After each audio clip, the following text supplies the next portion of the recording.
Good evening. I'd like to call the City Council meeting of Monday, August 21st, 2023 to order. If I can have our City Clerk please call the roll. Mayor Flores, Present. Deputy Mayor Noble, Here. Councilmember Tharp, Present. Councilmember Dugo, Here. Councilmember Diaz, Here. Councilmember Bousquet. Here. Mayor, we have a quorum. All rise for the Pledge of Allegiance.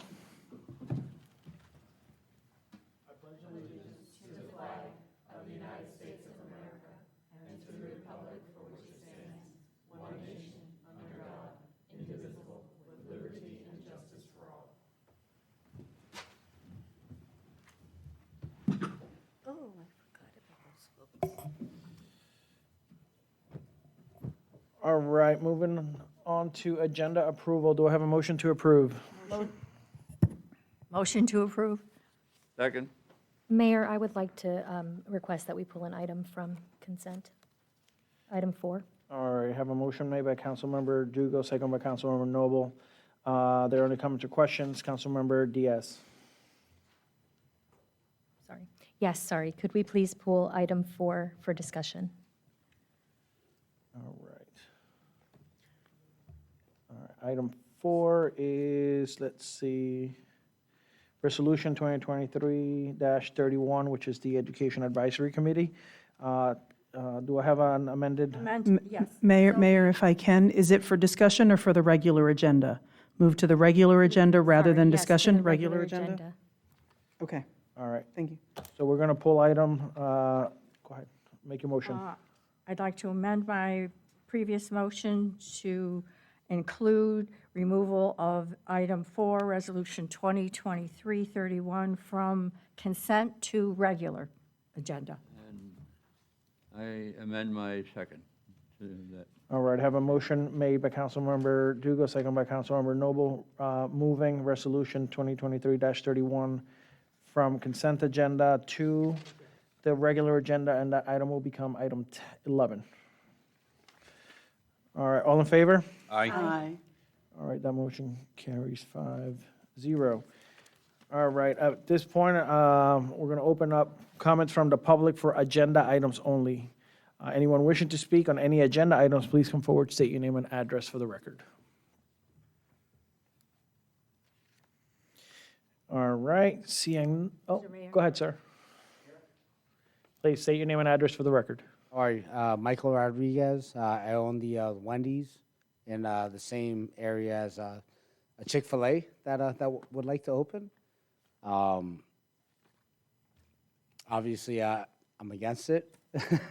You know, we have a lot of turbulent times right now, and certainly a competitor like that would hurt our business, and you know, impede with employment opportunities, and certainly is a big competitor.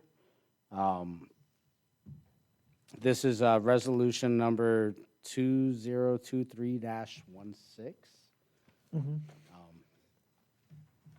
Correct. And so I am opposed. All right, thank you so much, I appreciate that. Anyone else wishing to speak on any agenda items? All right, seeing none. Moving on to our special business. Tonight, we have the comprehensive plan evaluation and appraisal report update, and we have the Director of Development and Neighborhood Services, Denise. Sorry. Sorry. Yeah, Just wanted to bring it close enough so you can hear me. Good evening, Mayor, council members, members of the public. The item before you this evening is just to give you a quick review of where we are currently regarding the evaluation and appraisal review. We've had many actions taken thus far. This effort, as you know, has been underway for several months. This evaluation and appraisal review is really a look at our current comprehensive plan and to allow for an update of those items that have changed assumptions and/or we have future desired outcomes that we're looking for. So this is a big picture, holistic view.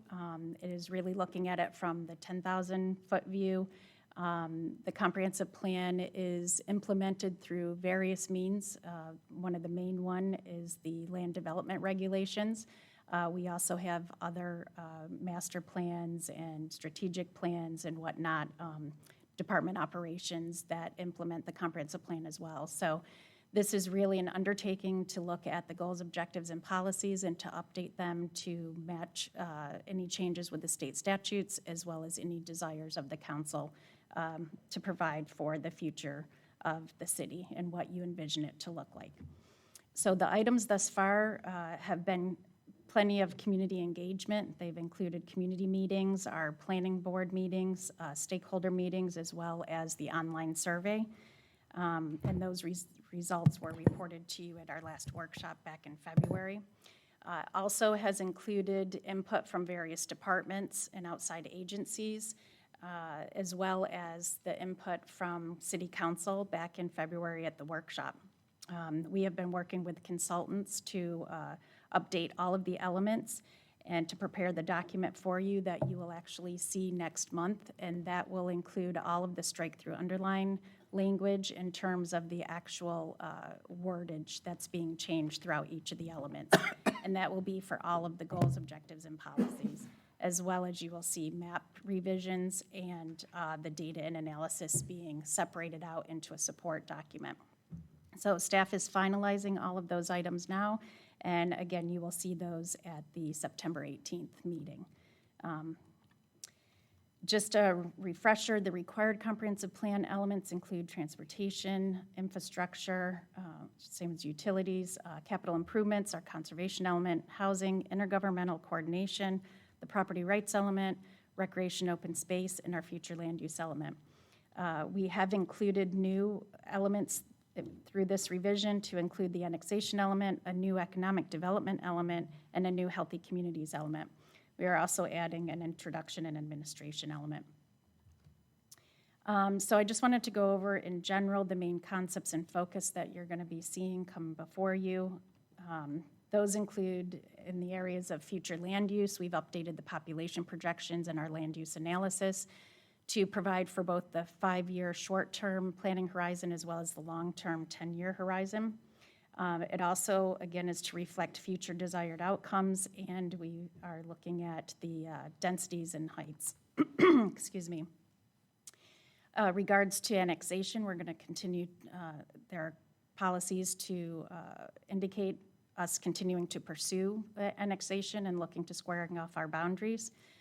There are multiple revisions throughout all of the different elements regarding sustainability and green infrastructure, which has been an important item for the council as well as a lot of others. It also includes our focus to the septic to sewer projects and continuing on with that, as well as increasing and addressing conservation and Florida-friendly landscaping. The new economic development element is a focus on redevelopment, business retention and attraction, and also business relations. So goals, objectives, and policies have been crafted for that. We have updated the transportation element to provide for greater focus regarding mobility, complete streets, traffic calming, parking garage locations, safety and lighting. A lot of these items were those that were important to council expressed at the February workshop. In addition, we've updated the housing element to provide focus and desire for choices of different housing types, affordable and attainable, and also, again, looking at densities and heights.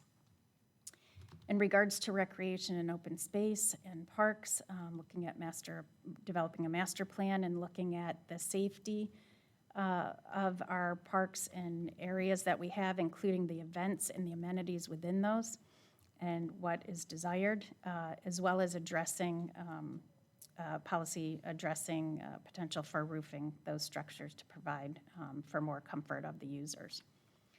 In addition, there's the new healthy communities element.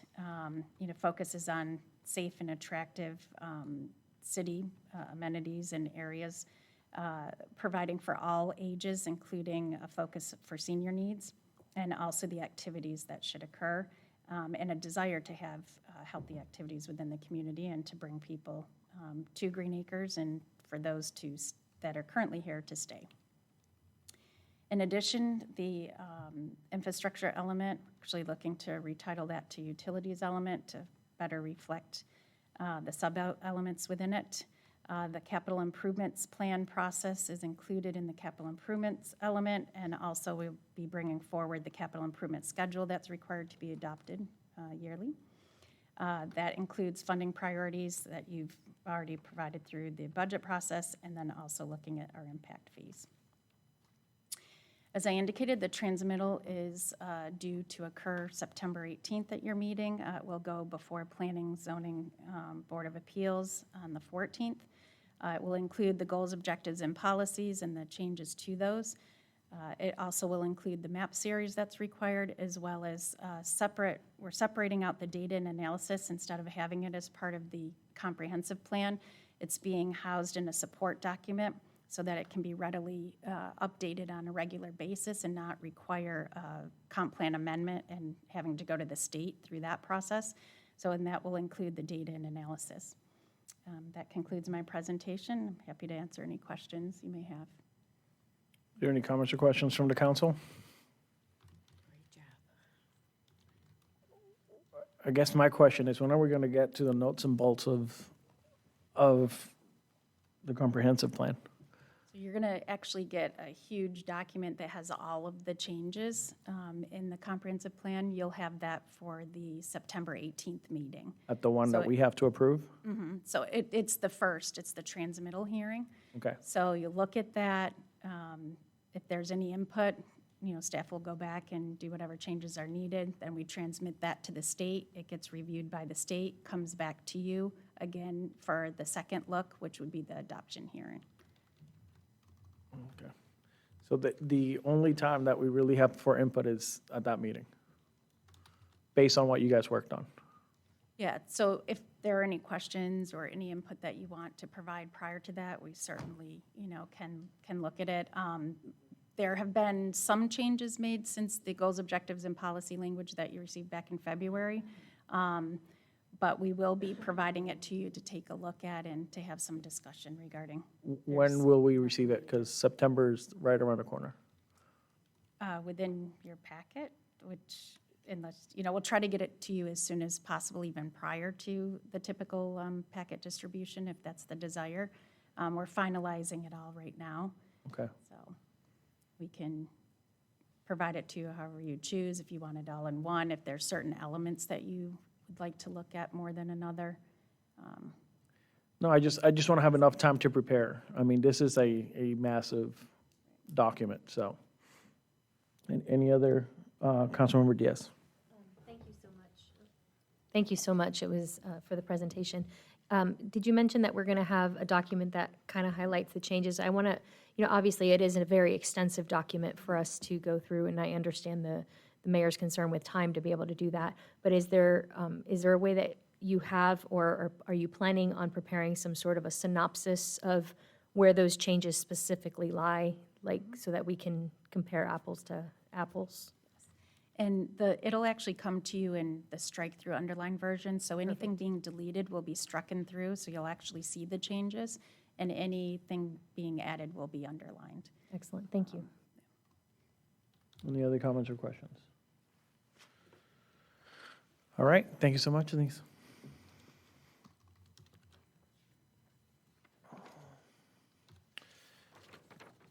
All right, so we are now moving on to the regular agenda. The next two, Do we have to approve the consent agenda? Did we approve it? oh, didn't we? No, I think you're right. Approved Oh, you're right, you're right. entire thing. So we're moving on to the consent agenda. Do I have a motion to approve the consent agenda with the item, which item was it? 4. Item 4 being pulled to item number 11. Second. All right, I have a motion made by Councilmember Diaz, second by Councilmember Dugo. All in favor? Aye. All right, that motion carries 5-0. Thank you, Councilmember No, for catching that. All right, now we're really moving into the regular agenda. The next two items, item 8 and item 9, are both quasi-judicial public hearing. We are going to do the quasi judicial hearing process together, but we are going to vote on them separately. So at this point in time, I'm going to ask the staff to read the quasi judicial hearing process instructions. Tonight, we are holding a quasi judicial hearing for 2 items. They are both cases associated with the fast food, or the drive-through lane being added to the fast food restaurant.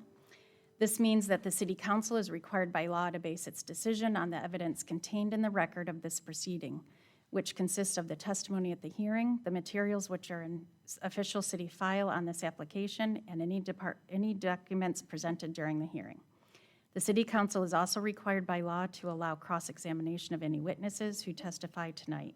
Cross-examination may occur after the staff, the applicant, and other participants have made their presentations and will be permitted in the order of the witness's appearance. It is necessary that anyone who testifies at the hearing remain until the conclusion of the hearing in order to be able to respond to any questions. If you plan to testify this evening or wish to offer written comments, you may do so when prompted by the chair. All who intend to offer testimony this evening on any of these cases must be sworn in. All right, at this point in time, I'm going to ask our clerk to administer the oath. And those who will be providing testimony, please stand and raise your right hand. Do you affirm that the testimony you are about to provide is the truth, the whole truth, and nothing but the truth? Thank you. You may be seated. All right, at this point in time, we are moving into the quasi judicial hearing for public hearing resolution 2023-16. If I can ask the clerk to please read the ordinance by title. Resolution 2023-16, approving the petition for a special exception to allow a fast food drive-through restaurant in a commercial intensive zoning district located within the River Bridge Center on southwest corner of Forest Hill Boulevard and South Jog Road, as requested by the petitioner Andrew Savage, agent for the owner Publix, providing for repeal of conflicting resolutions and providing for an effective date. Thank you. At this point in time, I'd like to ask the council members if they have had any ex parte communication. I'm going to start to my right. Councilmember Tharp? None. Deputy Mayor Noble? None. None for myself. Councilmember Dugo? None. Councilmember Diaz? None. Councilmember Bousquet? None. All right, at this point in time, I'm going to ask the applicant to come to the podium, state their name and address for the record, and begin their presentation, and then we're going to move on to the staff presentation.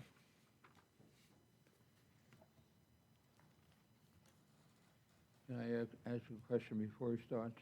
Councilmember Noble, Deputy Mayor Noble. Does he represent the supermarket Publix? I think he's going to introduce himself.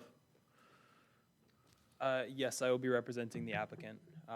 My name is Nicholas Haygood. I'm representing Bowler Engineering located at 1900 Northwest Corporate Boulevard, Boca Raton, Florida 33431. And yes, I will be representing the applicant. Thank you. As you can see, we've got a couple of renderings on this opening slide of what this proposed Chick-fil-A will look like. Those are the most modern buildings that Chick-fil-A has. As you can see, that doesn't match the other site conditions, but that's what this proposed Chick-fil-A is going to look like.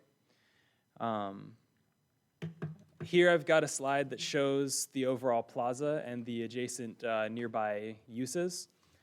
So as you can see, starting with the far west, there's a Wendy's, there is an urgent care, there's a KFC, a bank, there's another restaurant, IHOP, Applebee's, Pollo Tropical, and of course another bank in Truist. So as you can see, that's 3 drive-through restaurants, 2 banks that include a drive-through, and 2 other restaurants. And then as for the main accesses to the site, those are also called out. Full access driveway onto Forest Hill Boulevard, and a right-in, left-in, right-out driveway onto Jog Road. Here I've got just the existing site conditions shown. So as you can see from that first picture on top, which is from the roadway from Forest Hill Boulevard looking south at the site, the existing conditions are a little bit barren with respect to the landscape. You can see that as well with the survey just below that, where each of those red circles I've got on there are representing the trees on site. So as you can see, the existing landscape conditions on site are pretty barren. It's a little bit outdated. So that's something that we're hoping to sort of upgrade with as part of this project. Here on this slide, I've got some services provided to the community. I've got the landscape plan up there on the right. As you can see, we're going to be adding a lot more trees and really kind of bumping up that north landscape buffer so that it's looking a little bit more, a little bit stronger in between the roadway and the site. As for some of the other benefits that this is going to be providing to the community, we're going to be restoring this site. As of right now, it's just an empty parking lot. And in its current condition, obviously it's very far away from the buildings which it actually serves, so it's not really utilized. The site is pretty substantially overparked with regard to the requirements and with regard to the actual use of the parking spaces. So we're going to be restoring the site. Everything's going to be new pavement, new striping. It's going to all be new. We are going to be improving the safety at the bus stop directly to the north of the site via the improved landscape buffering, the improved lighting on site. Having the site be used as an actual functioning restaurant is going to definitely improve the conditions on site and at that bus stop. And we're also going to be providing a very efficient drive-through, and with that, providing some more options for the people in the community for places they'd like to eat. Every Chick-fil-A provides about 80 to 100 jobs for the community at any given time. So we think that we're providing a substantial number of real services to the community with this project. Here on the right, I've got the site plan showing a little bit more detail about our project on the non-landscaping aspects of it. Our proposed project is for a restaurant with sit-down and drive-through service. I don't know how many of you have been to a Chick-fil-A in the last couple of years, but as you may know, they do their drive-through a little bit differently than other restaurants do, where during peak hours, they've got the bypass lane, they've got the 2 lanes for the drive-through, but during their peak hours, they actually open up this outside lane of it for additional queuing and additional service. And at that time, they've got team members outside taking orders on iPads that go directly to the kitchen to just increase the efficiency of the drive-through and make sure that people get served as quickly as possible. So by virtue of each of those aspects, their drive-throughs run quite a bit more efficiently than other restaurants. And in addition to that, we are improving the drainage on site. Based on our initial investigation of the site, it appears that there's often some ponding, a little bit of standing water within the parking lot. That's a condition that we will be eliminating. And in addition to that, we will be treating all of our stormwater on site. We'll be providing stormwater quality treatment, which basically means that we'll be removing some of the nutrients and just making sure that the water going into the ecosystem is healthier when it leaves our site. So with that, we think that's another service that we're providing to the community with this project. Here I've got a couple of simulations that were provided by Chick-fil-A, just in case anybody hasn't been to a Chick-fil-A in the last few years. They've spent a lot of time and a lot of resources researching how they can make their drive-thrus more efficient and make everything run a little bit faster. And so that knowledge is no good if they're not able to share it and demonstrate it. So they provided us with these simulations that show on the left a single lane drive-through and on the right a dual lane drive-through. So hopefully when I click this button, it'll play the first one. There we go. It may be difficult to see the numbers that are on the chart that's over top of the building in this simulation and in the next one. Maybe a little bit difficult to read. It's a little bit zoomed out, but that top number is the average time in seconds from when someone enters the drive-through to when they receive their food and leave. So as you can see, it's about 250 seconds, which is a little bit over 4 minutes for the single lane drive-through simulation. And we'll go ahead and go to the double lane drive-through. And as you can see, just because one car has an order that's taking a long time, whether that's to take their order or whether it's to get that food delivered, it's not holding up everybody in line. And that top number on the chart has dropped to about 160 to 165 seconds, which is about 2.5 minutes. So it's a pretty considerable improvement on the efficiency from the single lane drive-through. That's something that Chick-fil-A has spent a lot of time and a lot of research on. They're very proud of the operations that they've been able to achieve. And one more note about the efficiency of the drive-throughs is that Chick-fil-A actually will only allow their store managers to manage a single Chick-fil-A. They cannot have other jobs and they cannot be involved in other restaurants, not even other Chick-fil-A's. And that's just to ensure that their operations are always kept at maximum efficiency, that nothing slips through the cracks, and if there's any problems with the efficiency, with the quality, or anything like that, that it gets resolved immediately. So it's something that they take very seriously. And if anybody has any questions, I'd be happy to provide a little bit more information. All right, we're gonna do our staff presentation, and then we'll do the questions after the staff presentation. Okay. Okay, so I'll try not to be too redundant. So the subject site before you is at the corner of Forest Hill and South Jog Road. The site is part of the plaza. Unlike the other out parcels, this is actually not considered an out parcel. It is part of the actual plaza. As indicated here, it also then becomes part of the overall site plan for Riverbridge, the plaza itself. This particular request is for a site plan amendment for a special exception. The special exception specifically is for a drive-through. The code does allow a fast food restaurant, but it does, as a permitted use, it does require a drive-through to be approved through a special exception. So that's why the item is before you today as a special exception. In the code, it's called drive-in fast food restaurant. Each drive-in stacking lane has to be clearly defined and designated so it doesn't interfere or conflict with other traffic that's utilizing the site. And it also needs to be provided if one-way traffic flow pattern is utilized in the parking lot, which this is proposed to do.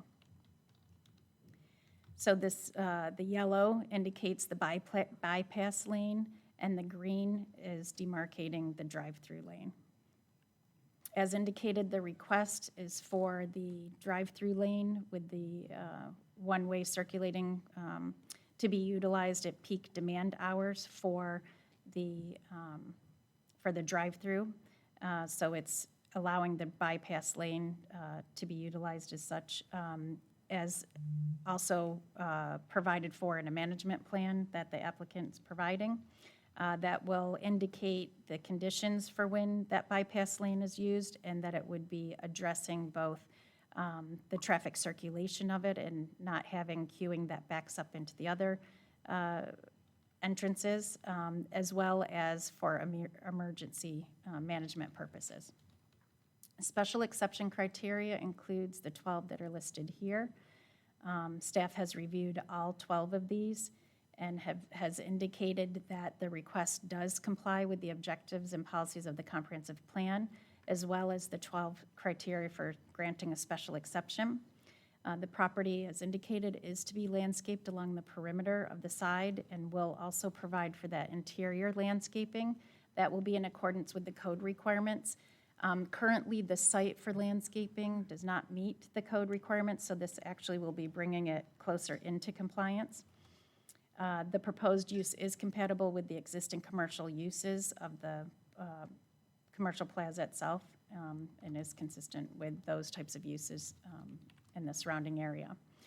Staff is recommending approval of the special exception 21-03 with the 5 conditions of approval that are indicated in the staff report.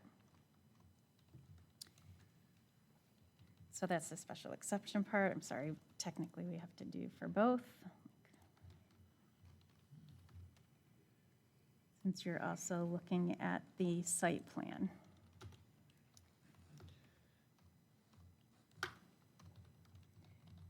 So again, the subject site is indicated before you.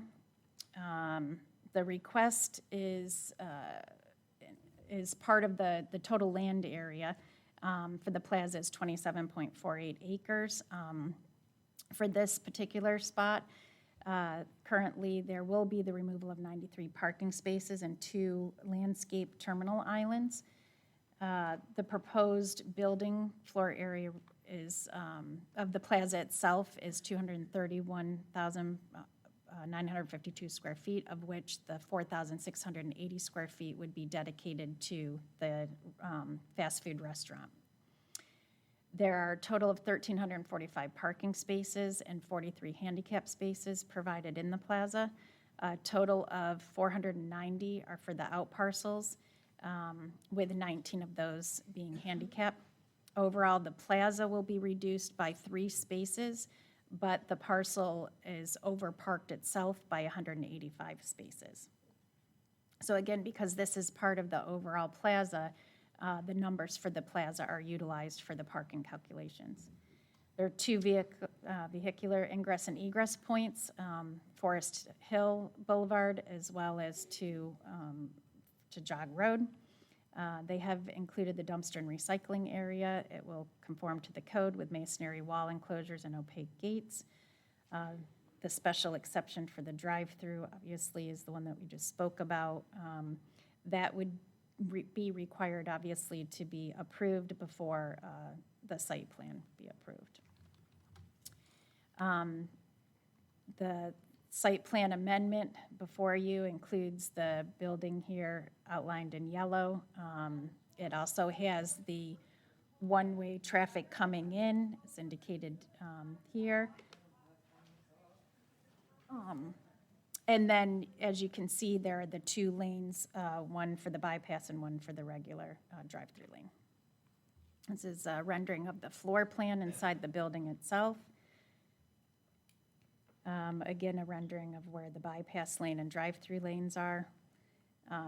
As requested by the City of Green Acres with our traffic engineer review, the queuing for the project analysis was conducted and has indicated that, they will meet code requirements and that there aren't any traffic impacts associated with it. This shows the distribution of the anticipated traffic and the directional flow that that is anticipated to go from the site.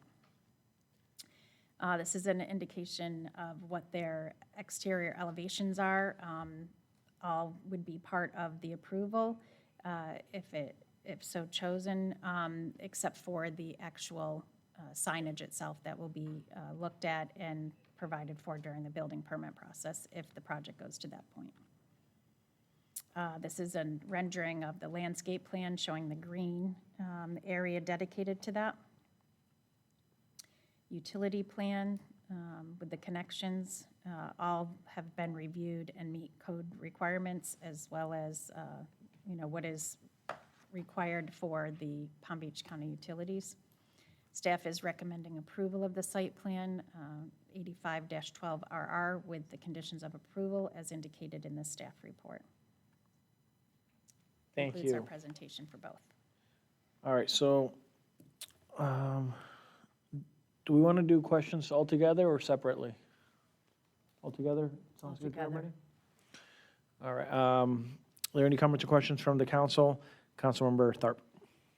First staff, question for you. You said River Bridge Plaza is not in compliance, and this helps get them there. What is the plan? I thought that if they made any modifications, everything had to be brought back up to code. Is that? Yeah, so this is the actual area of the out parcel, and it has to do with the landscape buffer along Forest Hill. So in situations like this, because they're coming closer to meeting code, we wouldn't require them to do like a variance, which otherwise would be required. So we look at it as it's not a hardship on their end. It was based on the way that the plaza was developed. So they're coming in and the code has changed and requires more landscaping than what was previously. So because they're increasing the amount of landscaping that's there and they're coming closer into compliance with today's code requirements, we treat it as that versus having the whole entire plaza coming in. Okay. A question I think more for the applicant then on this one is it a single lane drive-through or is it a single lane with an overflow to a dual lane during peak times? I just wanted to make sure I understood the, Yes, it will operate as a single-lane drive-through for the overwhelming majority of the time. It will expand to dual lane during only the peak hours, which, based on Chick-fil-A's experience, are typically between 12 and 2 p.m. and 4 to 7 p.m.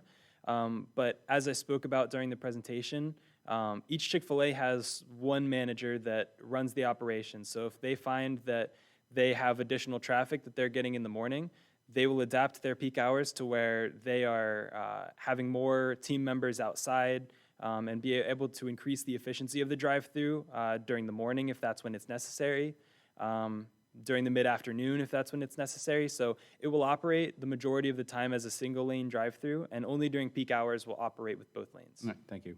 Then follow-up question for staff. There was notes in there that said about, manager approval. What input do we have in that at all? Do we have any say? Does it come to us for approval for the management plan portion? Currently, it's not set up that way. It's a condition of approval. We can do that. It's totally up to you. We required it of them, given, knowing of the peak hour, wanting to utilize the bypass lane. And also our concern was that should there be an emergency with one of the cars, how was emergency personnel going to get there and how, were they going to get out? So we required that plan of them.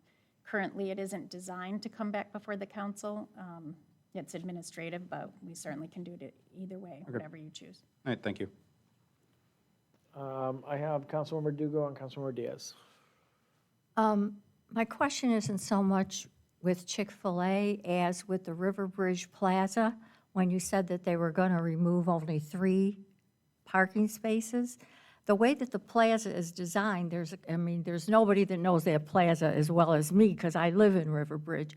And there are a couple lanes, the way that they're designed, that they're actually difficult now without anybody else in the plaza. Are those going to be reconfigured by the plaza at all, or just?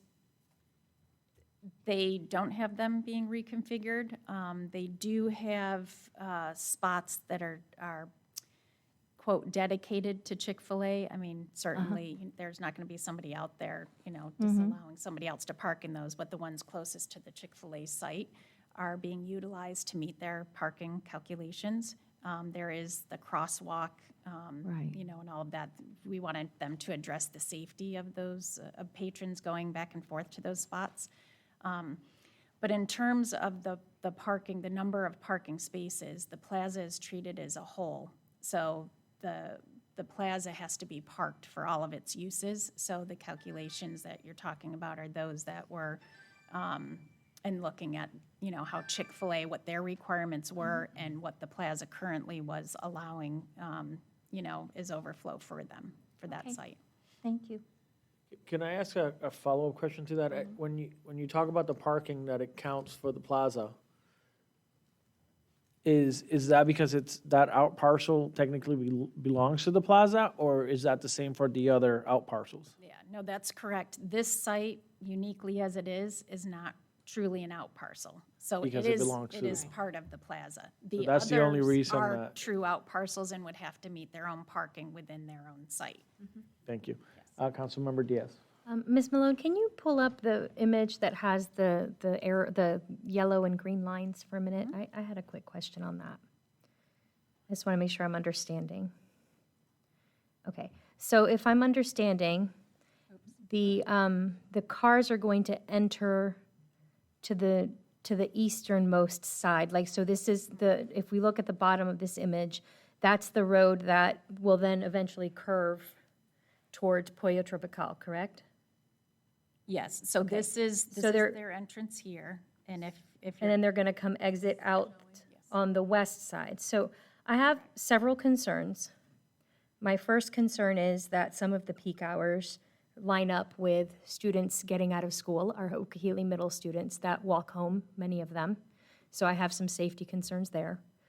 I also have some concerns that, given where they're exiting, knowing this strip here, there, and as Councilmember Dugo alluded to, there are some growth opportunities, let's call them, within that plaza to make it a little bit easier to navigate. And, you know, some of the some of the exits and some of the parking rows are angled, odd, and so there's a whole, it's a little bit of Tetris to get out safely.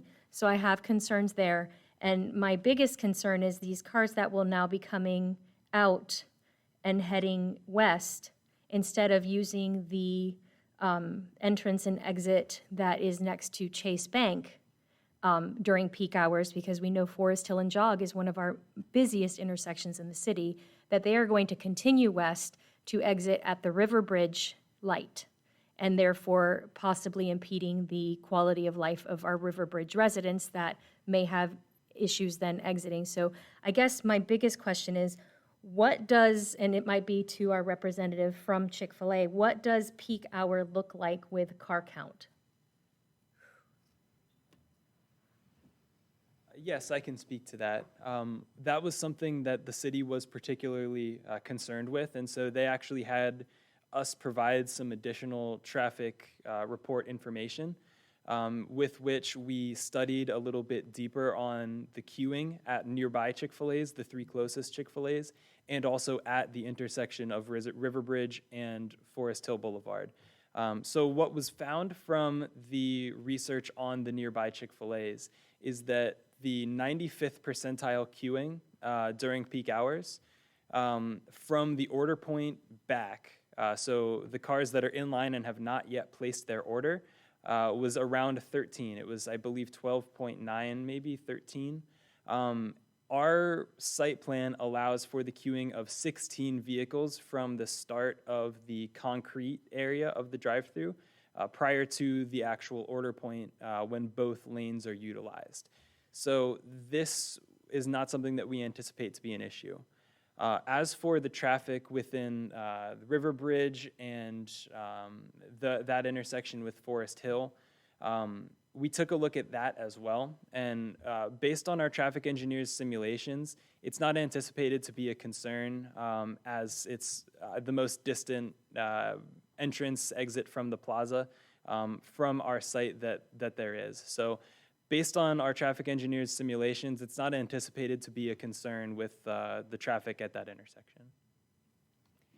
we do have Adam Kerr here tonight, too, if you'd like to hear from him with that additional analysis that was done. And I have grave concerns with the traffic and the traffic patterns, and I'm very familiar with several of our area Chick-fil-A's and how the vehicles, you know, they do tend to stack, and, you know, one of the nearest ones has a hardware store close to it, and I'm constantly seeing that, and that's where my concern is here. If you look at the bottom of this image, all of these little exits trying to come out from the Publix parking lot, where you're going to have a line queuing to turn left into Chick-fil-A. So, I mean, if you have any additional information that might clarify that or show me that it's not an issue, but I just have concerns for the plaza and how it might affect River Bridge as well.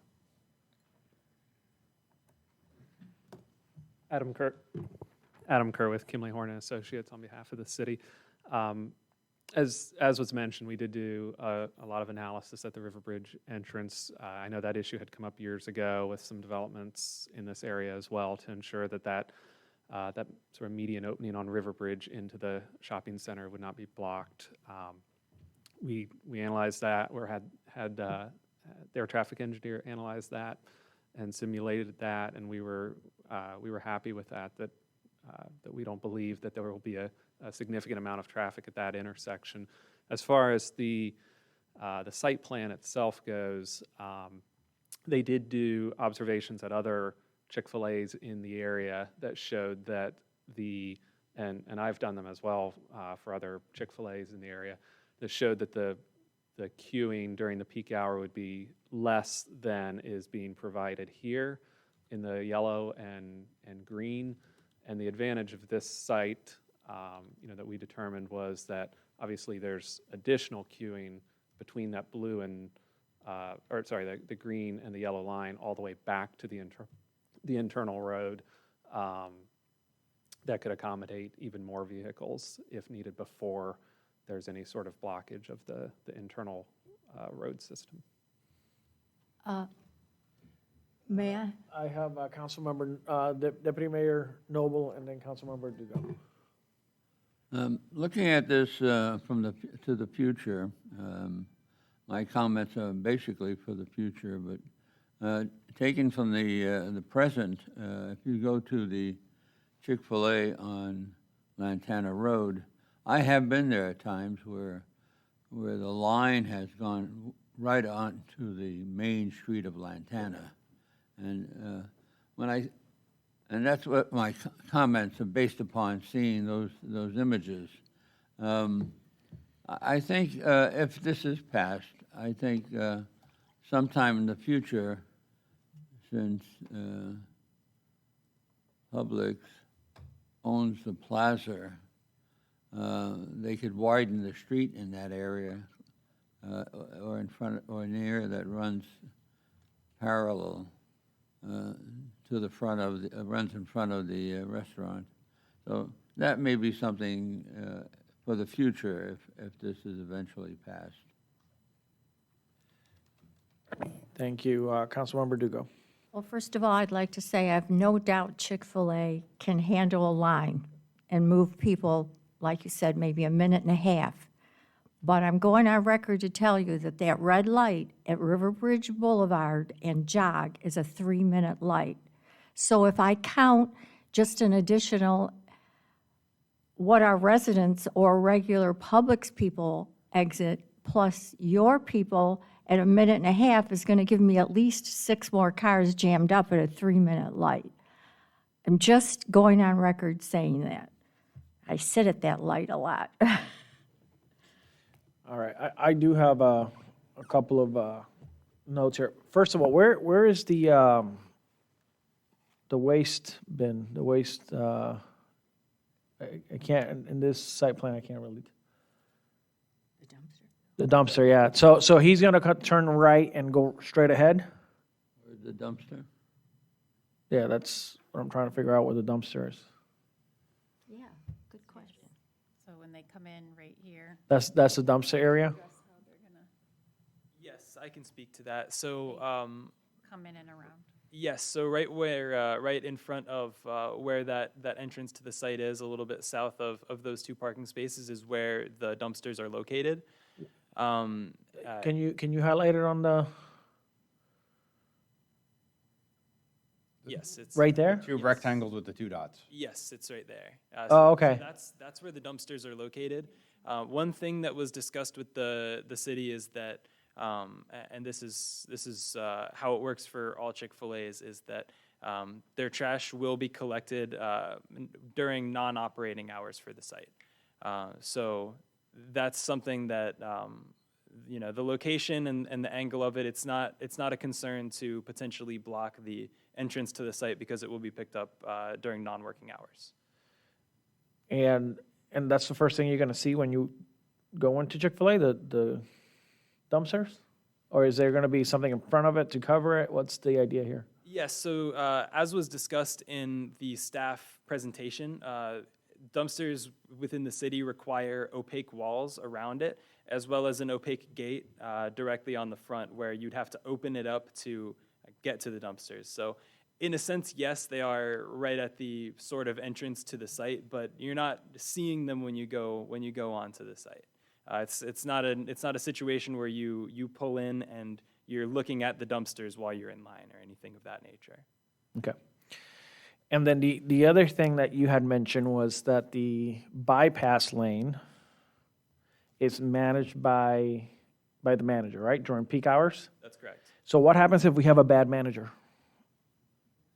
A bad manager, Meaning they're not paying attention, they're not opening up the bypass lanes, because the bypass is supposed to alleviate peak time, correct? Yes, that's correct. So now we're depending on one person to be able to manage this whole queue setting. And what happens if because maybe we hire a superstar initially and then you get someone else that's not as great.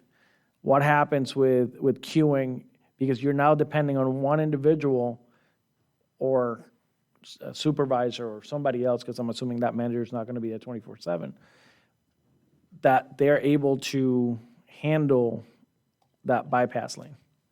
Yes, in a sense, you are sort of depending on that person, but at the same time, Chick-fil-A, this is something that Chick-fil-A cares a lot about. Their efficiency is very important to them, and they do keep data on this type of situation, such as the time from cars entering to leaving the drive-through.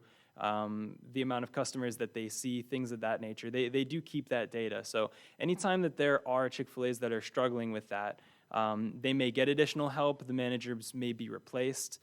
So that's an issue that I wouldn't expect to be lasting, as it is something that Chick-fil-A takes a lot of pride in and that they do care deeply about. Where is the ordering in this? Where do you order here? It's just about directly north of sort of the center of the building there. So during peak hours, as you mentioned, sort of managing the peak hours, it's sort of, the system sort of operates as, you go into the drive-through, you're in line, and then it may be a little bit difficult to see on this plan, but there, right north of the building, is a canopy under which the orders are taken. So during standard, typical hours, it's just like any other drive-through. There's the menu board, and then you speak through the microphone into whatever your order is. During the peak hours, they have team members outside taking orders at individual car windows, taking orders on an iPad that sends it directly to the kitchen. One other thing with this specific building is the queuing was something that was brought up as a concern during our site planning process. And as a result of that, we worked with Chick-fil-A on what we could do to improve that. And so we actually ended up going with a modified building that has a little bit less space for indoor seating and has the largest kitchen of any of their prototypical buildings. So that's going to allow them to make the food and get the food out to everyone as quickly as possible. In addition to that, instead of a standard drive-through window, this building will actually have a drive-through door, which will allow the team members to walk out immediately as soon as the orders are ready, walk them out to the cars during peak hours. So they've got a lot of systems in place which increase the efficiency of their drive-throughs. So from the order box or window, whatever we call it, to the road in a single drive-through lane, what's the capacity? In a single drive-through lane, you're speaking from the window to Right. the To basically that road that you enter into. the interior road. Correct. What's the, are we talking 10 cars? Up to the point at which it's the lines stop right there. It is 8 with just a single lane, and then to the interior road, it is 15 with a single lane. When both lanes are opened up, it's 16 for that up until the order point, up to where those lines stop, plus an additional 7 on site prior to reaching the interior road of the plaza. So with both lanes open, that would be 23 vehicles. With only one open, it would be 15. 15 and 23? Yes. So that bypass lane only gives you an additional 8? Only for the part up to the order actual box? order point. Yep. Meals are delivered typically west of the building on this site. So they would be right where you see that section of the building that sort of juts out to the west. That's from where the orders will be delivered. So typically the vehicles will be stacked up to potentially where the drive-through sort of bends back to being one lane to exit. If an order is taking a long time, if someone has a particularly large order, they're able to then continue moving up, and people are able to be moved sort of around them. So as soon as you get your food, you can leave. You're not sitting waiting behind people that haven't gotten theirs yet. So that's sort of the other factor of the system, is that it allows everyone to have their orders taken a little bit more quickly, and then it also allows for people who've gotten their food to be able to leave right away rather than having to sit behind people who have larger orders than them. So, by the way, I think Chick-fil-A is amazing. I think my kids love it. I try to stay away from it, but it's good. The idea of bringing in a Chick-fil-A into Green Acres sounds amazing. I am truly concerned about the traffic pattern and what it's going to cause in that road during these peak times. And I'm speaking from experience because I tend to visit the plaza on the corner of Atlantic and Military, and it's very similar to this layout. You guys even have a lot more parking. But what ends up happening is the young order takers end up moving forward and forward and forward, and before you know it, you're ordering the food almost by the road. And it's creating, and it's human, error that we cause because they keep manipulating this way. What ends up happening is there's a stack of people sitting on the road, and what people like myself do is try to avoid or have to drive around to avoid having to sit there for 10 minutes or go on the wrong side of the road to be able to get around me having to wait behind Chick-fil-A. So this is my personal experience. I've lived it. I've experienced it. I see where the hiccups can be. And then what I'm seeing is the angles, taking a right turn onto Publix from here, because I go to that Publix very often, is not easy because they're at a very hard angle to make that right turn. If you're coming from east to west, is not that bad.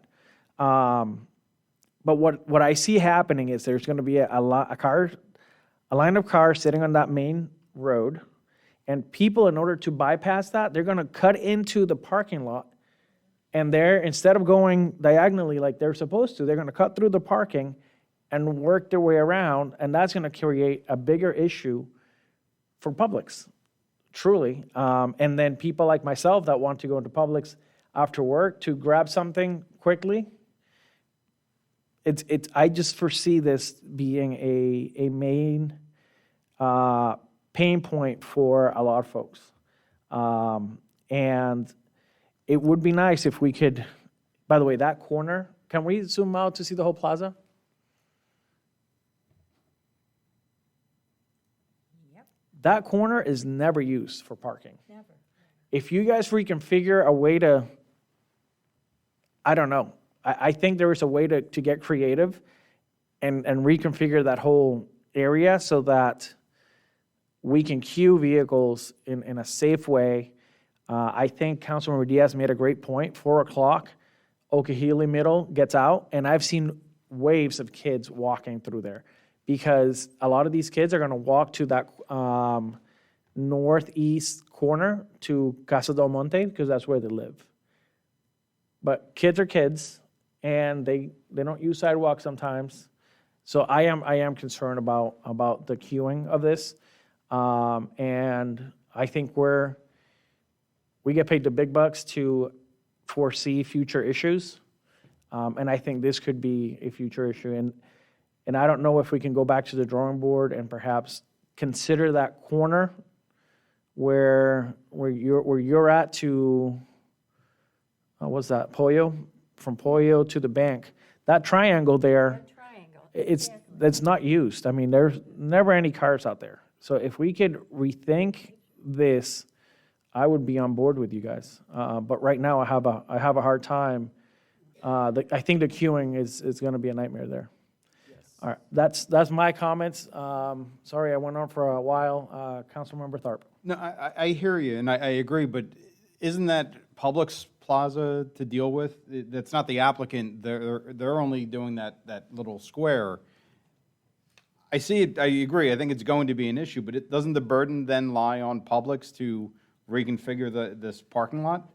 I thought the applicant was Publix. Public Oh, is so- on board with this. So is this out parcel, so maybe sorry, I'm a little confused. This is part of, This is it. Riverbridge Plaza bringing this forward, not Chick-fil-A. I think it's It's a combination. Combination, so I think we need, I agree, I think we need to do something in that corner because it's going to be an issue. I agree. I got Deputy Mayor Noble and then Councilmember Diaz. That adds to my comment, as I was saying earlier, in front of the shopping, the restaurant, widening that road right there. There are probably many things that could be done, but certainly a refiguration of that corner. And I guess another, going on to that, do 3 parking spaces really matter? I mean, can we cut more parking to make a safer road? No one's parked there ever. Yeah. They're over, sorry. I'm going to go to Councilmember Diaz and then Councilmember Thurber. Thank you. If we could go back to the other one with the yellow and green real quick. I had a couple quick questions on this one.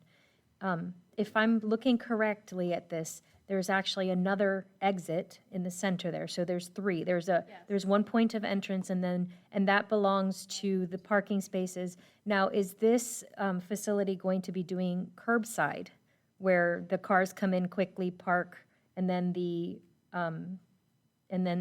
food is run out? Can we just ask, do we know if they're going to be doing curbside as well? Yes, and that's actually something that I was planning to speak to, is that regarding the concerns about the queuing going off-site, really it's a matter of, we have the traffic data that says what it says about the other Chick-fil-A's and about our site, and none of us can necessarily know the future, and everybody's got their own experiences, and the concerns are absolutely understandable. There are absolutely drive-throughs that have issues with this, but traffic study and traffic engineering is a science, and we can, in my opinion, generally trust what the data says. That's why we have these traffic engineers, and the data didn't indicate that this was likely to be an issue. So that's something that that we generally. We can trust what the data tells us from a matter of traffic, and other than that, nobody can know the future. But regarding curbside pickup, that is another option, and that's actually something that I was hoping to speak to regarding the concerns about queuing, is that they're actually offering more and more ways to get food from Chick-fil-A. So it's likely that Chick-fil-A will designate some of the parking spaces on site as curbside pickup, where the food will be, as soon as it's ready, brought out to your vehicle by team members as soon as it's ready, so that you don't have to go and sit in the drive-thru if it's especially long.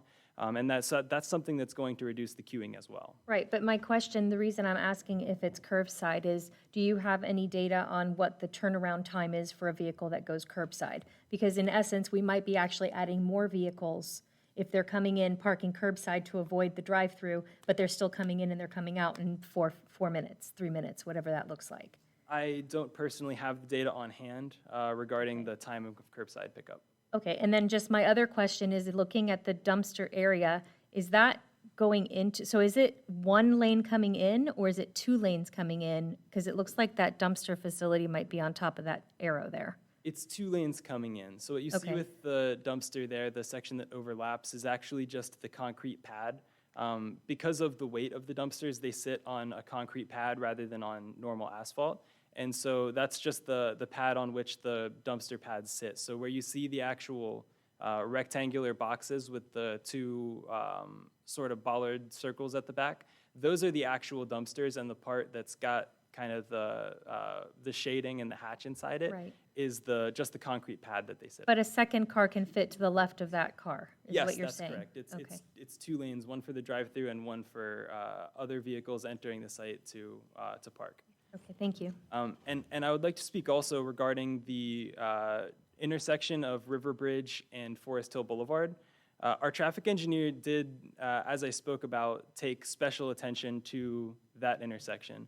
And he went and gathered data during peak hours of the use of that intersection, and collected data which indicated that the intersection clears every time the light turns green.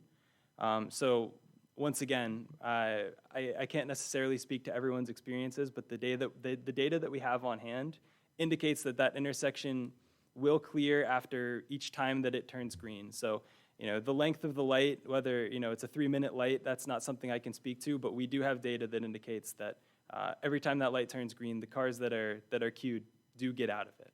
So it's possible that there may be a little bit of additional traffic as a result of this development, but our traffic engineer did not believe it was going to be a concern. Councilmember Tharp. The one question you brought up, Mayor, about losing parking spaces, you said that plaza is overspaced anyway, so losing even 50 spaces is not an issue. Correct. Okay. And just to add, the management plan is very key. So there are different things, if you so desire, that can be added to that, including utilizing that parking area as additional queuing if indeed they encounter the need for that, for those unanticipated times if it should arise. But I just wanted to, remind you that that's why we did have the management plan as a required document, and things can be addressed with that as well.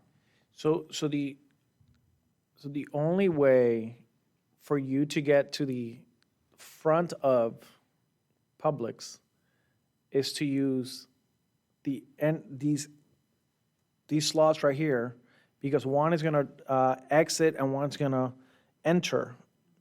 And if you want to hit Publix dead in the middle, you have to enter through one of these. I know, because I usually take the one after Pollo. So I understand what this is going to do. And I understand that we do the science, and the science tells us what the traffic patterns are going to look like. But I can tell you what humans tend to do is to find a shortcut to go around it. And I think we're going to have bigger issues with people now trying to cut the traffic through these. They'll get around the island underneath, and they'll come around, sweep out the other way. And I think that's going to create issues. I am asking the applicant, would you be willing to reconsider that space, or is that a hard no at this point in time? That is something that we could potentially look into. I believe that, given that Publix does own the plaza, it's something that they legally have the right to do. If it was decided that that was going to be necessary, I think that it is something that we could potentially look into. And I'm speaking from my own personal, I would love to bring in Chick-fil-A. I just need safety to be paramount.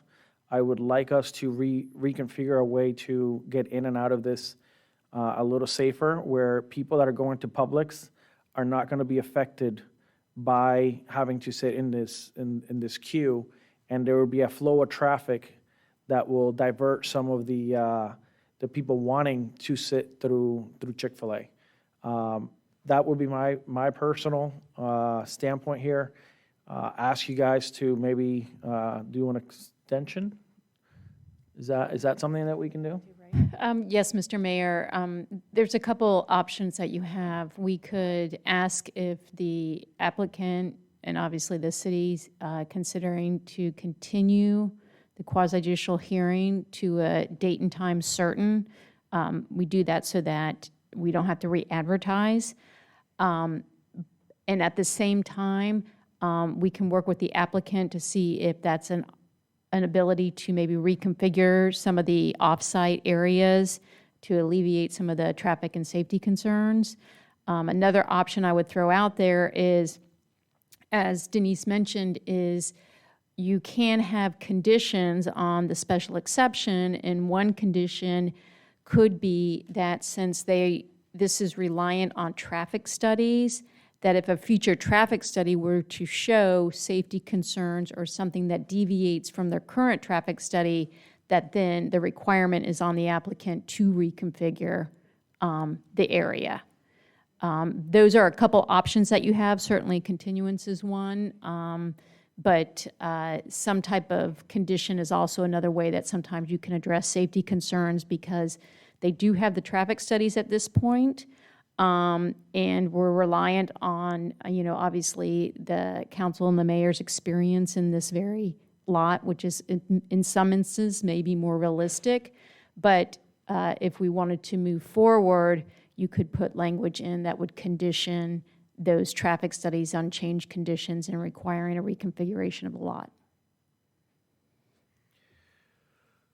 I think the council has a little bit to think about here. I personally would like a time and date certain continuance, or continuance is the right word? Yes. Where we'll give the applicant a little bit of time to see if they can come back to the drawing board and reconfigure that corner. But I wouldn't be opposed to putting in language now that if we do have a hiccup, then they would have to. But it would have to be mandatory that they would have to reconfigure that. But who decides how? Yeah. They would have to provide us with how it would be done, and we would have our engineers look at it to make certain that it's doable and Okay. provides the relief that you're looking for.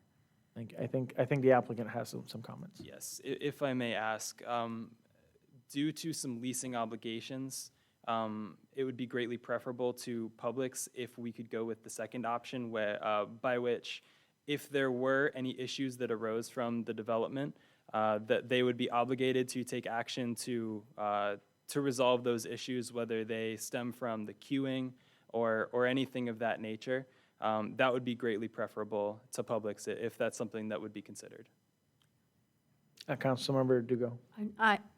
I like that as long as the action is given a designated period to resolve it.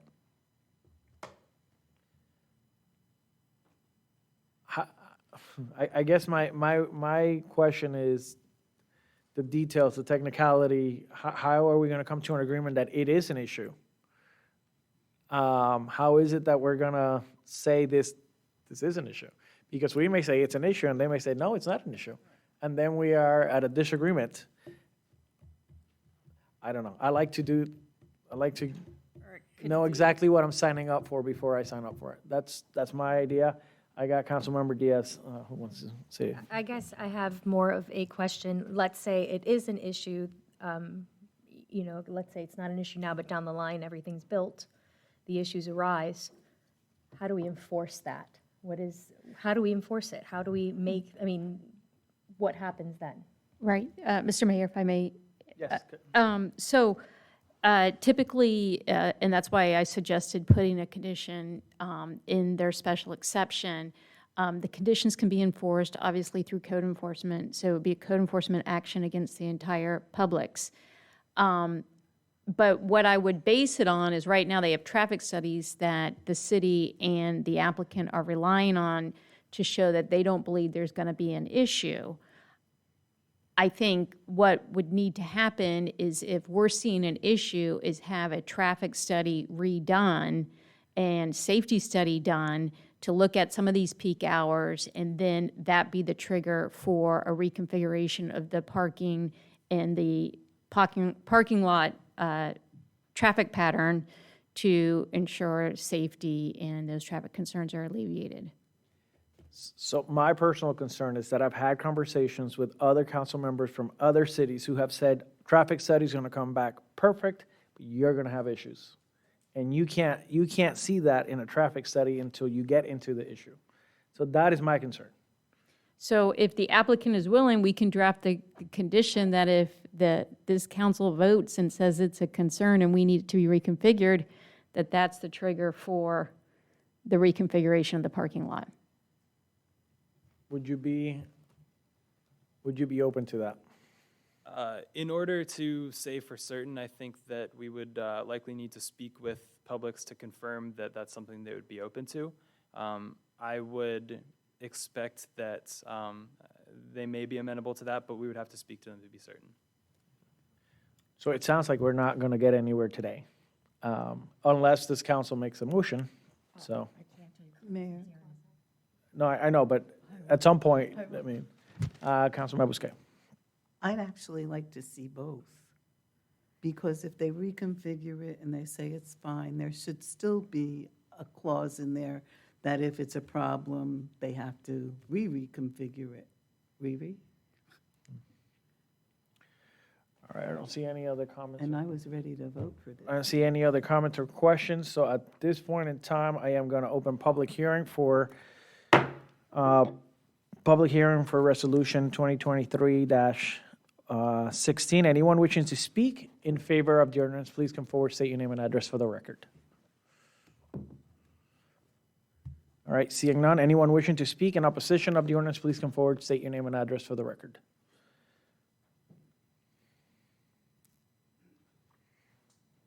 Yes, Michael Rodriguez, once again, the Wendy's located off of Forest Hill and Jog Boulevard. I apologize, I don't have the address on me right at this moment.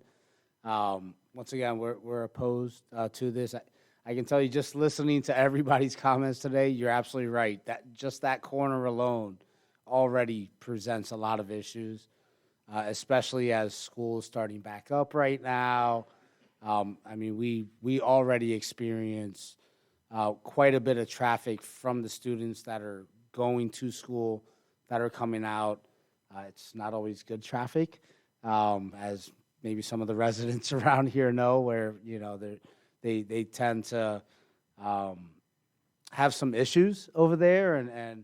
But, you know, the Publix parking lot, there's plenty of spots, right? But as you were saying, kind of coming down that ingress, it does back up quite a bit, right? And so I think everything that you guys have said today, I appreciate your thought behind it.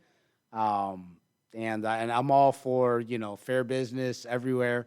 I can tell you, you know, as Wendy's, Chick-fil-A is a major competitor of ours, so, you know, and I do like Chick-fil-A, don't get me wrong. But I will never say yes. I want one right next to me. So thank you for hearing us out. We appreciate it. Thank you. Anyone else wishing to speak in opposition?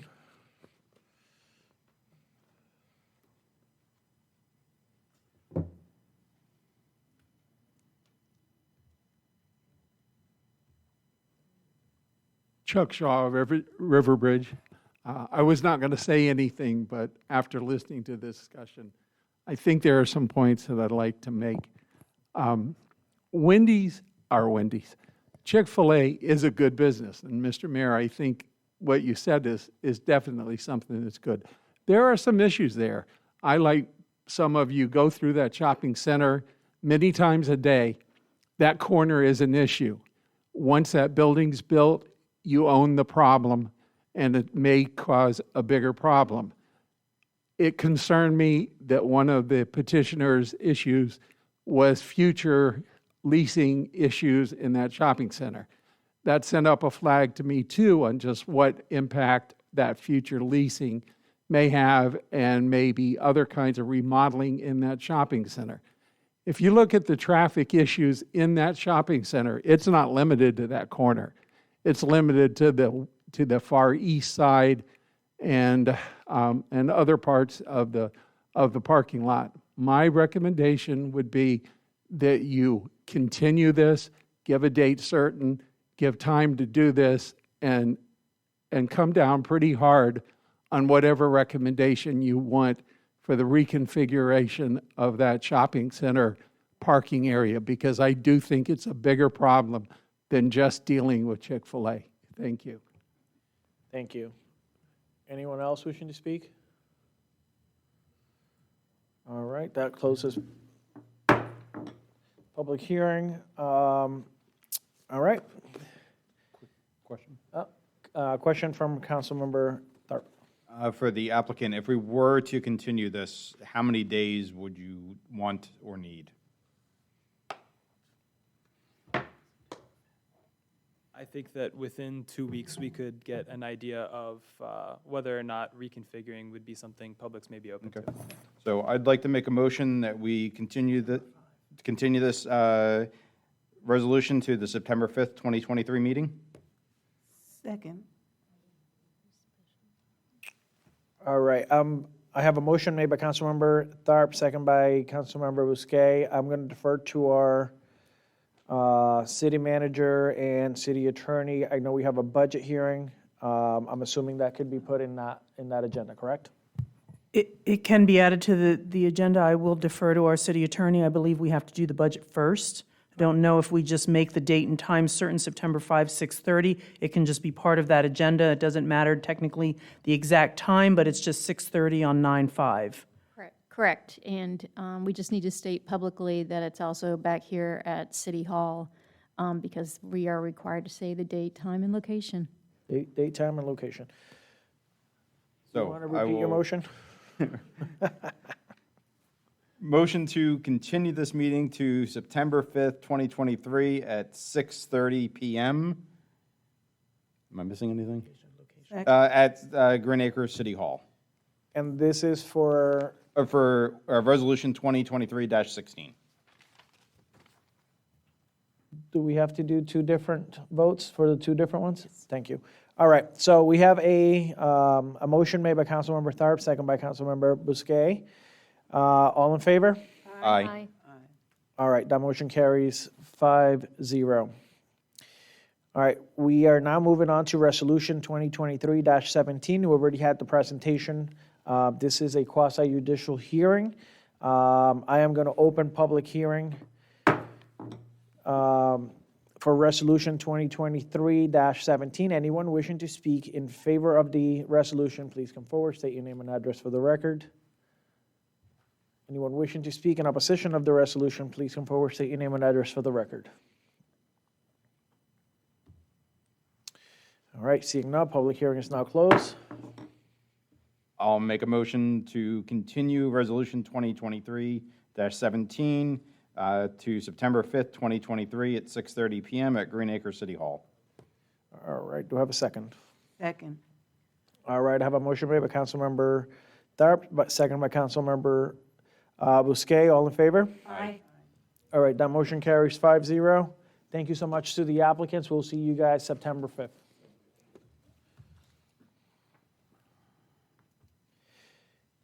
All right, we are now moving on to ordinance 2023-09, first reading. If I can have our city clerk, please read the ordinance by title. Ordinance 2023-09, first reading, and amending Chapter 15 Utilities, Article 4, Wastewater Division 2 Improvements to include an additional project at Section 15-95 for expansion of Palm Beach County's wastewater system within the city of Green Acres, which project may be funded by special assessments determined by Palm Beach County, providing for conflict, severability, codification, and an effective date. And we have our city manager, Andrew McHugh, presenting. Thank you, Mayor, Council. The city received a letter from Palm Beach County Water Utilities advising that residents within the area of 10th Avenue North and Haverhill Road along Walker Avenue have submitted a petition requesting that Palm Beach County Water Utilities District, or petitioning them for wastewater services. In order for us to proceed with the special assessment within those boundaries of the city has to adopt an ordinance granting authorization to the county to undertake the improvement. 50% plus one of the residents must approve the special assessment for the project to move forward. And as part of that, a cost is determined and notices are sent to the residents. As you all know, the city is planning for a phase septic to sewer project in the original section that would also include Walker Avenue in one of the phases. Walker Avenue is not included in phase one of the project. The city will contact the residents. The residents, I believe, are aware that we are moving forward. I don't know if they think that this will move it faster for them to go through the county, but the city is actually very interested in knowing what kind of assessment they would put on those residents for that cost, for that conversion from septic to sewer. So any costs associated with this would be funded by special assessments that are determined by Palm Beach County and payable by the property owners within the improvement area. And staff is recommending approval of ordinance 2023-09. Thank you, City Manager McHugh. Are there any comments or questions from the council? I would like to start, if I may. So these residents took it upon themselves to want to do this? They went to Palm Beach County and asked the county to start the process correct. So they did go to the county to make that request. And while we know that we're moving forward with septic to sewer, We are being amenable to their request, allowing the process to play out, where they will, the county will determine what the fee is per property, determine what that assessment amount is, notify those residents, and those residents will have the opportunity whether to vote yes or no for it. So at a later time, they can. Correct. That's correct. The first part of the process is then the city provides that authorization, so then they determine the cost, they notify the residents, and they have to have 50% plus one support. And what was I going to ask? I was going to ask something regarding this, which was, I don't know. So I'll go to Councilmember Tharp. The two properties, east and west, just north of the boundary, are they single-family residences, or it looks like they're single-family? Where are you? These four. Those properties are probably already connected. Okay. They're probably already connected as part of the 10th Avenue. There are a few properties within off 10th Avenue that when sewer was put in along 10th, some of those properties are already connected. Okay. So it's possible that that's the case. My follow-up question was, is there any cost to the city for? None. None, okay. None. Perfect. I love it. Councilmember, Deputy Mayor Noble. I move that we approve ordinance 2023-9 first reading. Mr. Mayor, we do need to read the title of the ordinance. Oh, we haven't read it? I thought we did. Did we read it? Yeah. I missed it. Sorry. She did not read it. She did not, or she, I thought she did. She did. Yeah, Yeah, we I did, we missed did, it. yeah. Yeah, okay. yeah, I'm almost certain. I'm just making sure. All right. So I have a motion made by Deputy Mayor Noble, second by Councilmember Dugo. Are there any other comments or questions? Seeing none, all in favor? Aye. All opposed? Motion carries 5-0. All right. We are now moving on to item 11, which is the education. Hold on. It's item 4, if you're keeping track at home, Resolution 2023-31 from the consent agenda, and it's Education Advisory Committee. It was pulled by Councilmember Diaz, so I'm going to defer to Councilmember Diaz. Thank you, Mayor. I just wanted one little clarification under Section 4, Number 2, where it discusses qualifications. It currently reads, be a member of a parent-teacher organization, parent-teacher association, school advisory council, or any other similar organization within the Palm Beach County School District, public, private, or charter school. And then it goes on to read, or be a legal parent guardian. I would like to, I'd like to ask my fellow council members how they feel about it. It seems to me the language is broad and would allow for persons that serve at any SAC or at any PTO at any county school, and it doesn't specifically mention within the schools that service the students of Green Acres. Could, just for a point of clarity, could it be, what if they go to a choice program or a different school? Is that still, would they Well, still and- be eligible? But I mean, and I guess that's where my question lies, and I actually did, that's where my questions were, is somebody has their child in a choice program, that's not a program, that's not one of the schools we're necessarily supporting through this ordinance, or through this resolution. We're supporting schools that our children are zoned for, not choose to go to. So I just, I felt that it should be representatives serving the schools that we're zoned for. Agreed. And Mayor, if I can, we can update the language to read, be a member of a parent-teacher organization, parent-teacher association, school advisory council, or any other similar organization within the Palm Beach County School District, public, private, or charter school within the city's zoned attendance area, or be a parent legal guardian of a child currently enrolled in a city, public, private, or charter school, or school where the resident student is zoned to attend. So we can add the language there right after charter school, we can add within the city's zoned attendance area as part of that. So if when the motion is made, if that's amenable to the council, we can do that. So with that said, I'd like to make a motion to approve Resolution 2023-31 with the amendment of adding the verbiage as stated by City Manager McHugh. Second.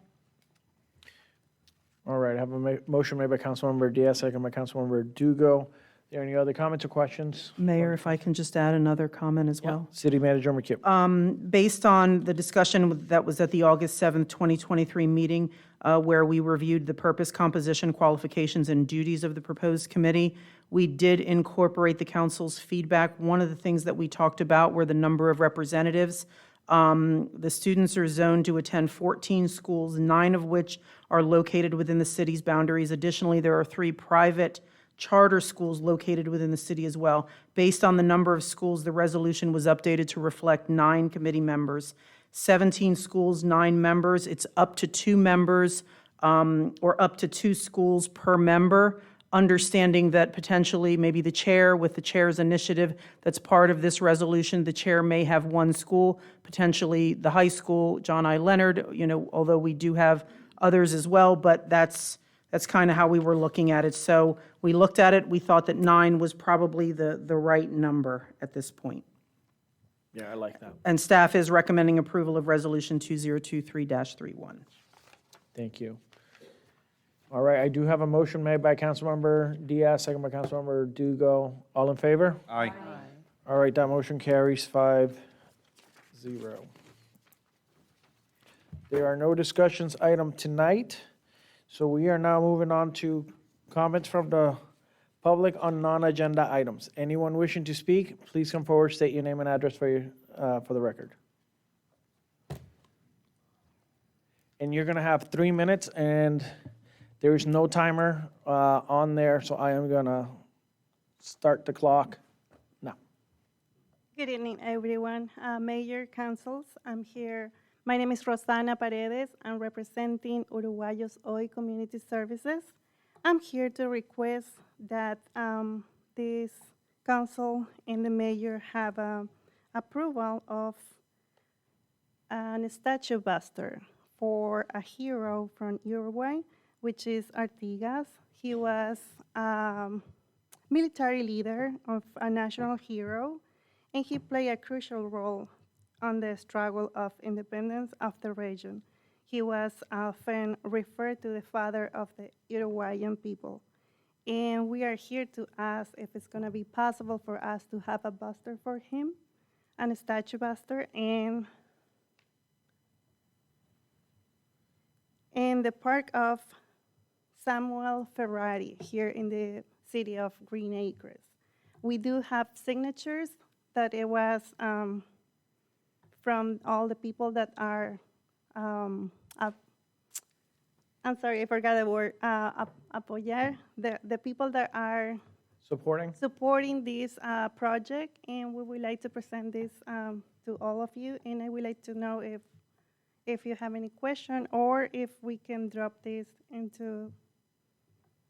Thank you. So we normally don't engage in discussion at this point in time. What I'm going to recommend is that you turn in the signatures that you collected to our city clerk. Those will be matriculated to us, and then at some point we'll have to make a decision whether this is something that we want to discuss. Okay, well, thank you so much for the time. And Perfect. Thank you so much. Anyone else wishing to speak, please come forward, state your name and address for the record. All right, seeing none, we are now moving to the city manager's report. Thank you, Mayor, Council. Have several things today to go over. Just as some reminders, our next Let's Talk community conversation, we are going to be presenting on Medicare. It's going to be a Medicare 101. It will be in both English and in Spanish. On the 23rd this week of August, 5 p.m. to 6:30 will be English, 6:30 to 8 p.m. Spanish at the Community Center. I did send out notice regarding a press conference related to the $1 million that the city is receiving in community funding for the youth programs building. The press conference with Congresswoman Frankel is on the 29th at 3:30 p.m. at Youth Programs. We will send additional information out on that as soon as we get that. The city did hold in partnership with the Miami Diaper Bank, the United Way of Palm Beach County, and Healthy Babies, Healthy Mothers, or Healthy Mothers, Healthy Babies. We did do a diaper distribution in the city on the 12th of August. It went well, looking to partner with them in December as well and potentially expand that. Thinking about, and we did talk about the 100th anniversary. I did meet with our Director of Communications and our Director of Economic Development. We are looking to plan a year-long celebration beginning May of 2025 through May of 2026. It is not something that we have the capacity to just do internally, to do all the work associated with that. We are looking to create a committee of 13 people to start. And, you know, as potentially we get a better picture of everything, we may need to increase. But currently, we're looking at 4 staff, 1 representative of the council, 5 businesses and 3 residents. We are looking for very active members. It's not going to be something where it's just going to be meeting, you know, once a month or once every couple of months. We are looking for members that are going to be active in the community related to some of the subcommittees that we talked about regarding event planning, PR marketing, sponsorships. That's just a few of what we're looking at. But there's a lot more to come, so that's kind of where we're starting. And of course, we'll get feedback from the mayor and the council on the representatives that we're looking at within the city. We are going to solicit letters of interest from both residents and businesses on why they'd like to be a part of the committee. So we're very excited about it, but it is going to be a long process, but it will be here before we know it, so we want to make sure that we get started as quickly as possible. Additionally, our Director of Economic Development is working on a restaurant spotlight program that the city is looking to start in September. The city currently has 94 restaurants in the city, and the program, it's an initiative that's going to highlight 1 restaurant every 2 weeks on the city's social media beginning in September. The program is going to feature the restaurant's best menu items, their ambiance, location. We will be doing short videos that we will be posting on social media.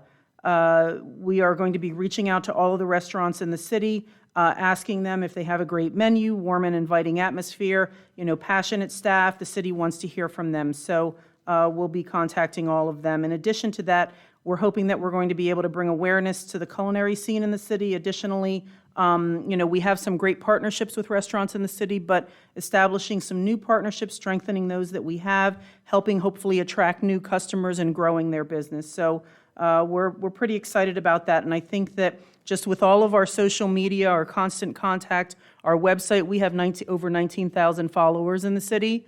So, you know, while there's some duplicates there, maybe in some of those social media avenues that we have, but we're pretty excited about that. She's working really hard on that, so stay tuned for information on that. We did have a call this week with our lobbyist. It is already that time again.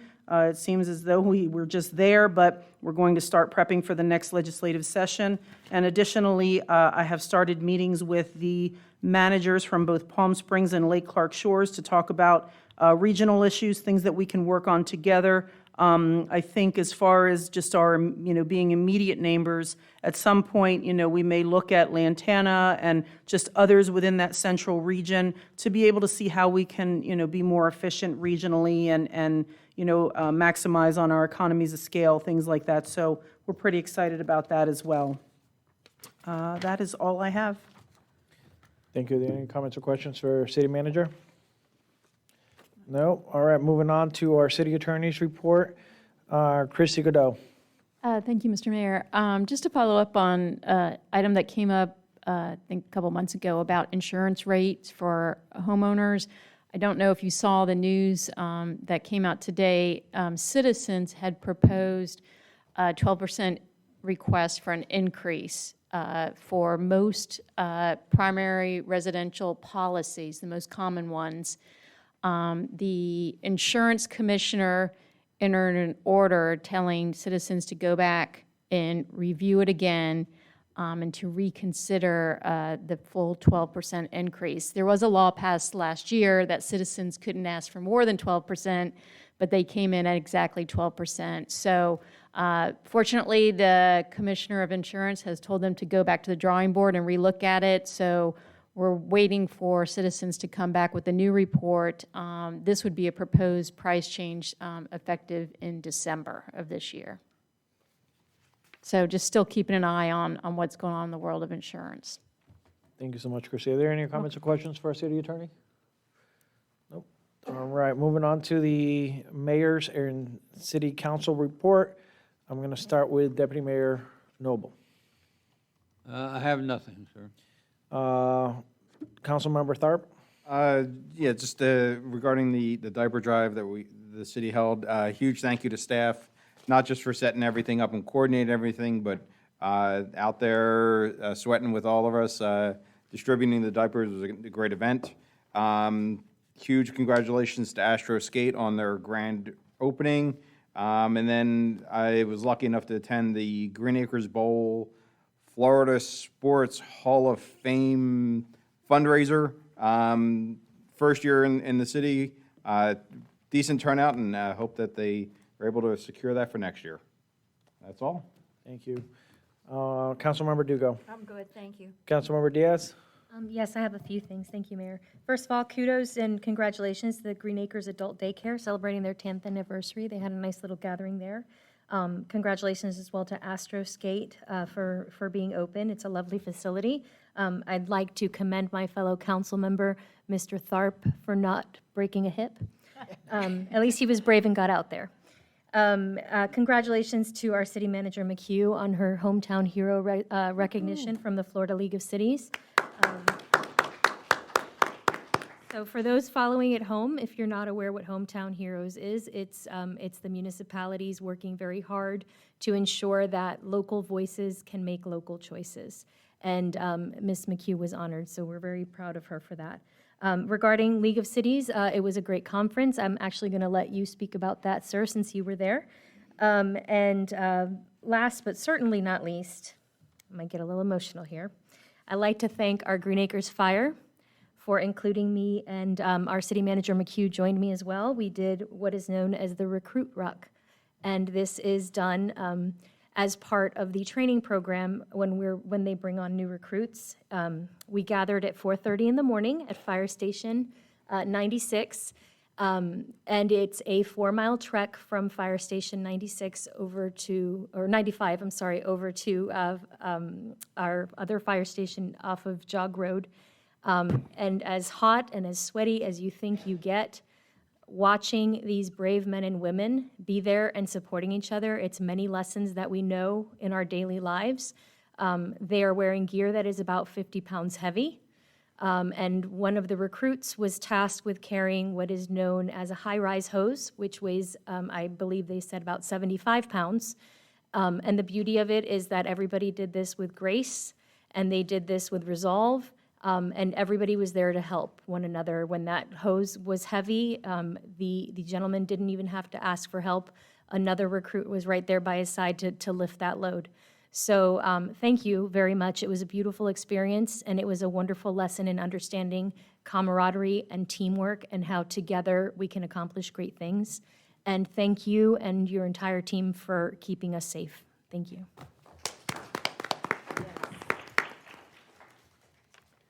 I have nothing. I can't follow that. I guess I was okay. All right, for the mayor's report, I got a few things. The League of Cities, it was pretty informative as always. It's one of those things that the league speaks out for all the different municipalities across the state.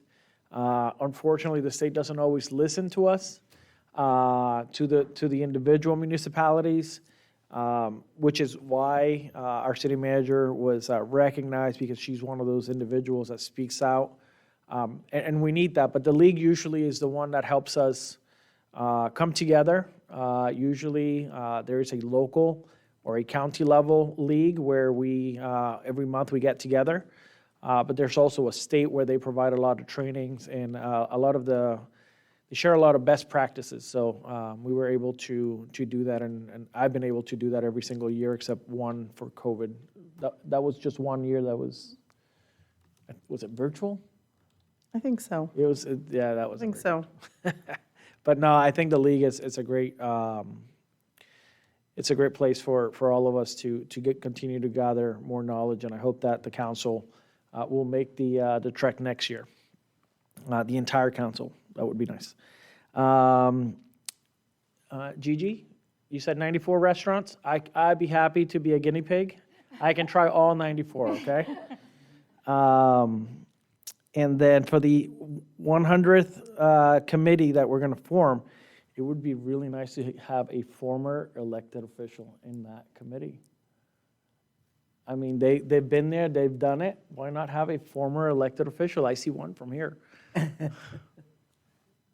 Hey, Chuck.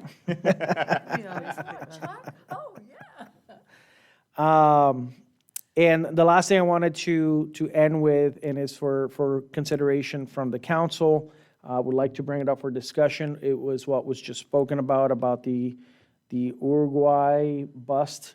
I'm not quite talking about specifically Uruguay, but I think we need to perhaps consider doing an international walk or something that recognizes diversity in the city. We are approaching Hispanic Heritage Month, but it would be nice to create something where we celebrate diversity. So I would like to bring that up for discussion at the next meeting. Are there any objections to bringing up a discussion item? I have a comment because I think we had an issue with another group that wanted a monument in a park. So I'm going to defer I think some of this needs, the city manager kind of needs to look back on that issue and any others. So I don't want to discuss it today. I want to No. bring it up for discussion. So isn't that the way we do it? We bring it up, that we want to bring it up for discussion? Okay. All right. All right, that concludes my report for the mayor, and then maybe we can bring that at the next two are budget hearings, so I don't know when can we bring that discussion item? Well, I mean, they're budget hearings, but they are agendas where we can have other items on the agenda. So the 5th or the 18th, I believe, is the I mean, second one in I September. don't expect that to be a lengthy discussion, I just want to. Yeah, no, we can add to the 5th. We can, yeah. All right, that concludes the mayor report. Meeting is adjourned, and we're going to convene back in